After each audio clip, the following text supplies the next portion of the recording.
পারতো, সেখানে আমরা আসলে দোষারোপ করতাম মানে কি কোন পরিস্থিতিকে কাদেরকে আমরা দোষারোপ করতাম, মানে কেন আমরা ম্যাচটা হেরে যেতাম যদি তারা বের করতে পারতো।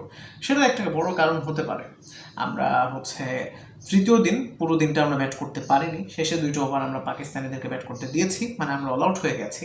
এবং এটার জন্য পাকিস্তানিরা হয়তো ভারী রোলার নিয়েছে, যেটা আবিদ হোসেন সামি ভাই খুব চমৎকারভাবে এক্সপ্লেন করেছে। এবং ভারী রোলার নিলে যেটা হয় পরবর্তী দিনে, আসলে আগের দিন সারাদিন ধরে যে খেলা হলো, ক্র্যাক তৈরি হয়, সেই ক্র্যাকগুলো আসলে মোটামুটি ঠিক হয়ে যায় এবং বোলারদের জন্য মুভমেন্ট কিছুটা কম হয়। এবং পরবর্তী দিন চতুর্থ দিনের শুরুতে সকালে পেসারদের একটা স্ট্যাট দেখাচ্ছিল, আগের দিন যেখানে তারা মুভমেন্ট 1 কত করে যেন পাচ্ছিল, পরের দিন সেখানে তারা 0.7 করে পাচ্ছিল। সো স্পষ্ট ভিজিবল পরিবর্তন কিন্তু দেখা গেছে। সেটার কারণে আমাদের বোলাররা শুরুতে, বিশেষ করে চতুর্থ দিনের শুরুতে আমাদের পেসাররা সেভাবে হয়তো যতটা অ্যাডভান্টেজ পাওয়ার কথা ছিল সেটা আদায় করতে পারেনি।